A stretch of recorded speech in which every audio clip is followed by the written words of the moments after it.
Hola amigos, ¿cómo están? Bienvenidos a La Huella Guitar.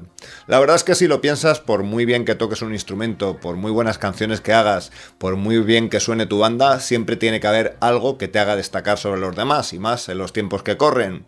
Para algunos grupos pueden ser el contenido de sus letras, para otros la imagen, pero normalmente para toda aquella banda que llega a lo más alto siempre suele haber una buena dosis de polémica y controversia.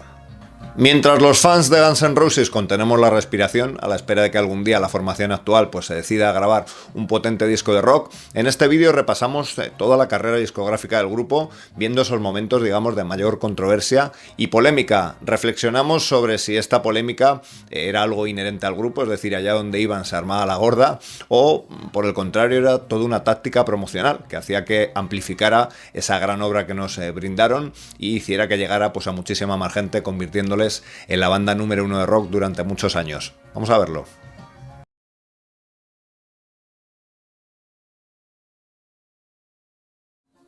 La primera entrega discográfica de los Guns, como muchos de vosotros sabréis, fue el directo, ahora hablaremos de eso, Live Like a Suicide, un maxi, un EP que contenía 4 temas, 2 temas de la antigua, digamos, formación llamada Hollywood Rose y 2 versiones, una de ellas de Aerosmith, el Mama King y Nice Boys de Rose Tattoo. Lo cierto, como digo, es que no es para nada un artefacto muy normal para una primera entrega discográfica de un grupo, sobre todo porque intentó ser un disco que sonara a directo, con aplausos y ovaciones incluidas al final de los temas, cuando en realidad fue un disco grabado en el estudio. Me imagino la cara de muchos al comprobar con estupefacción, después de haber disfrutado de ese disco en directo, que no estaba grabado como tal, ¿no? Hemos visto muchos discos en directo que se arreglan después en el estudio, y este era todo lo contrario, un disco en estudio que al final acabó sonando como si fuera un directo. Parece ser que las ovaciones, los aplausos están cogidas de un festival en los años 70, ¿no? El disco suena a día de hoy, yo creo, muy potente, un sonido muy crudo y directo, pero evidentemente no deja de tener su controversia, digamos, utilización de esos aplausos para que parezca que es un disco en directo cuando no lo es. La historia es que parece ser que el grupo intentó que su discográfica, entonces ya Geffen, les financiara esa grabación, y estos se negaron diciendo que era carísimo, así que decidieron hacer que pareciera que el disco estaba grabado en directo, ¿no? Lo cual no deja de ser bastante llamativo y ya la tónica a seguir en todos los lanzamientos del grupo. Por supuesto, su siguiente disco sería Appetite for Destruction, el disco del 87, el disco de debut más vendido de la historia del rock. Puede parecer que un disco con canciones como Sweet Child O' Mine, Welcome to the Jungle o Paradise City va a ser un éxito masivo de golpe, pero al disco le costó bastante despegar, ¿no? Recordemos que Guns N' Roses era una banda muy distinta a todas las que reinaban en el rock de aquella época, en ese año 87, donde todo el mundo estaba metiendo grandes producciones con muchos teclados y sofisticadas baladas, ¿no? Era un grupo, digamos, de ratas callejeras con todo el cariño del mundo, hablando de su vida diaria, ¿no? Los personajes eran prostitutas, prosenetas, hablaban de drogas abiertamente, es decir, ya de por sí la temática ya tenía bastante más controversia, y eso también pudo hacer que les separara, les distanciara del resto de las bandas y que se oyera más hablar de ellos por esa razón. Otro punto polémico fuerte del álbum fue su portada. Como muchos recordaréis, la portada original, en la que aparecía en ese callejón ese robot violador, fue un dibujo que Axl Rose vio y que quiso como portada para el disco. Sin embargo, por supuesto, les dio muchísimos problemas a la hora de intentar venderlo en las tiendas, ya que de alguna manera estas no querían exponer esa portada, ¿no? Al final hubo un cambio, pero veamos lo polémico del tema y cómo está un poco esa búsqueda por llamar la atención, ya que la otra opción que quería colocar Axl Rose parece ser que era una foto del Challenger en plena explosión. Recordemos la nave espacial, ese accidente que hubo el año anterior, y la discográfica directamente lo descartó por decir que era de muy mal gusto, ¿no? Imaginaros ese Appetite for Destruction con esa foto de la nave espacial explotando. Al final acabaría en la portada esa cruz que todos conocemos con las caras de los miembros, que era también parte de homenaje a uno de los grupos favoritos de Axl Rose y del grupo, ¿no? Que eran Thin Lizzy.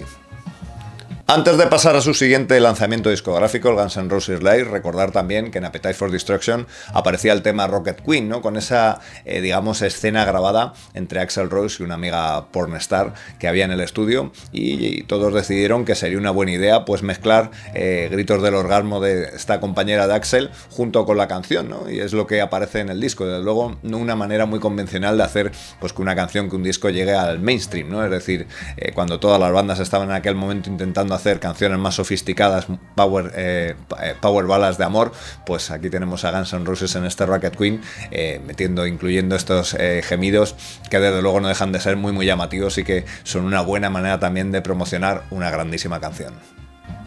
Para 1988, al año siguiente, Guns N' Roses publicaría su Guns N' Roses Lace. Puede parecer un disco menor, pero es un disco que, fijaros lo enorme que fueron Guns N' Roses, ha vendido casi 20 millones de copias en el mundo.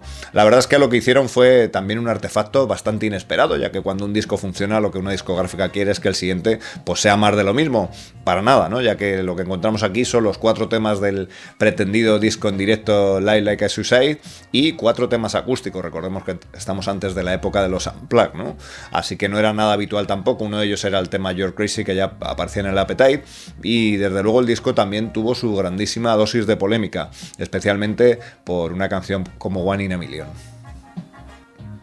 Fijaros si Axl y el resto de la banda sabían que la canción iba a tener polémica, que en la portada del disco, en ese periódico, aparece en una de las partes, en una de las secciones, aparecen pidiendo disculpas por lo que la canción pueda sugerir y por si alguien se siente ofendido. Lo cierto es que en la canción pues aparecían palabras como marica o negrata, ¿no? Términos que Axl dijo que para nada eran ofensivos y que intentaba pues describir una realidad y que no tenía nada en contra ni de la gente de color ni de los homosexuales, ¿no? Recordemos también que el propio Slash se negó a tocar esta canción en directo. La madre de Slash era afroamericana y desde luego fue una canción que tuvo mucha controversia. El single del disco fue Patience, pero desde luego One in a Million pues fue bastante, digamos, renombrada seguramente por este contenido en las letras.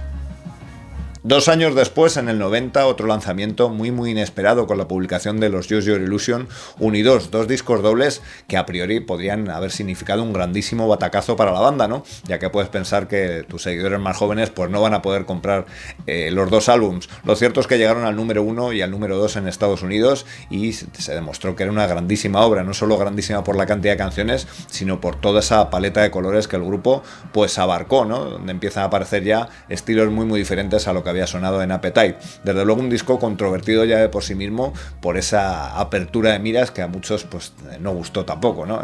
Con esa ya aparición de baladas al piano, coristas en las giras, vientos y, como digo, estilos muy muy diferentes. El grupo no estuvo tampoco exento de polémica con la publicación de una de las canciones, ¿no? El tema Get in the Ring.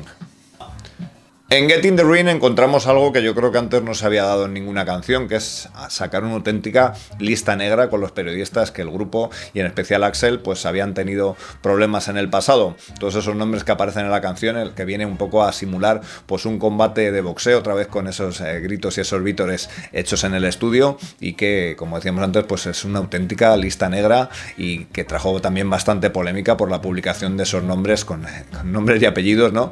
Y algo pues también muy inesperado, bastante controvertido y en la que el grupo pues no tenía tampoco pelos en la lengua. Si esperábamos más de lo mismo, en su siguiente publicación Guns N' Roses volverían a demostrar que hacían lo que querían y que cada disco era toda una sorpresa, ya que en The Spaghetti Incident pues encontramos un álbum de canciones de punk, la banda ya prácticamente disolviéndose, al menos fragmentándose mucho las relaciones Slash-Axl, pues decidieron ante todo ese tumulto grabar canciones de sus grupos favoritos de punk, ¿no? Aunque hay alguna también de grupos como Nazareth, el tema Hero the Dog. La verdad es que el disco, aunque fue un disco menor en ese sentido, con muchísimas menos ventas, pues también tuvo su dosis de polémica, ¿no? Ya que no solo era un disco que se salía mucho de lo que escuchábamos, sino que, por ejemplo, el título pues no se supo hasta bien pasado el tiempo qué significaba, ¿no? Algunos aludían que había sido una movida que tuvieron en tribunales con respecto a un plato de pasta, pero parece ser que era donde Steven Adler guardaba al lado de la pasta pues droga en la nevera para que no se le estropeara, y de ahí viene ese nombre de The Spaghetti Incident. Hay que recordar que como bonus track del disco aparece el tema Look at Your Game Girl, un tema de Charles Manson que, por supuesto, pues digamos de alguna manera creó muchísima controversia en algunos sectores, evidentemente, dado que Manson pues había sido el artífice de esos asesinatos tan terribles a finales de los 60. Al final Axl acabó diciendo que era una canción que a él le había gustado personalmente, y el grupo acabó destinando parte de las ganancias del disco donándolas a los familiares de las víctimas de terribles asesinatos, ¿no? Así que para algunos, digamos que piensan que este fue un poco el principio del fin del grupo y que esta controversia pues pudo hacer mucho más mal que bien a la banda, y la banda, yo creo que al final, con ese acto de donar esos ingresos a los familiares, pues creo que de alguna manera vio que había cometido un fuerte error. Tuvimos que esperar un montón de años para ver el que ha sido el último disco de Guns N' Roses, The Chinese Democracy, una formación en la que ya solo quedaba Axl y que bien podía haber llevado su nombre por lo distinto que es el estilo, el sonido final del disco. Lo controvertido de este álbum está en su grabación, una grabación que se fue retrasando y retrasando, con montones de dólares, millones de dólares gastados por la discográfica en estudios, en miembros de grabación. Lo cierto es que Axl y la discográfica no se ponían de acuerdo en el estilo a seguir, ya que Axl quería pues todavía digamos profundizar más en estilos muy diferentes a los típicos, a los clásicos Guns N' Roses, mientras que Geffen lo que quería era todo lo contrario, ¿no? Asegurarse ese estilo de Guns N' Roses para tener mayores ventas. Esa pugna entre ambas partes, Axl y Geffen, pues llevó, como decimos, a que el disco se fuera retrasando y retrasando en su publicación, y se podrían escribir montones de páginas sobre cómo fue esa grabación y lo controvertida que fue pues toda esta época. Millones de dólares invertidos en estudios, en grabaciones por las que pasaron pues músicos ilustres como Sebastian Bach, Skid Row, Brian May, Zakk Wylde o Buckethead, ¿no? Con lo de Buckethead se podría también escribir todo un libro, con lo que parece ser pues que le construyeron allí en el estudio una especie de corral para aves, para que Buckethead estuviera inspirado y pudiera grabar el disco a gusto. Muchísimas anécdotas sobre el disco, sobre esa pugna de Axl con la discográfica, y al final un resultado pues que no dejó contento a muchos, ¿no? Por otra vez ese sonido tan distinto a los Guns N' Roses tradicionales, pero que a otros, pues entre los que yo me incluyo, vimos el valor de que Axl intentara hacer un disco muy diferente, con algunas canciones desde luego bastante notables, ¿no?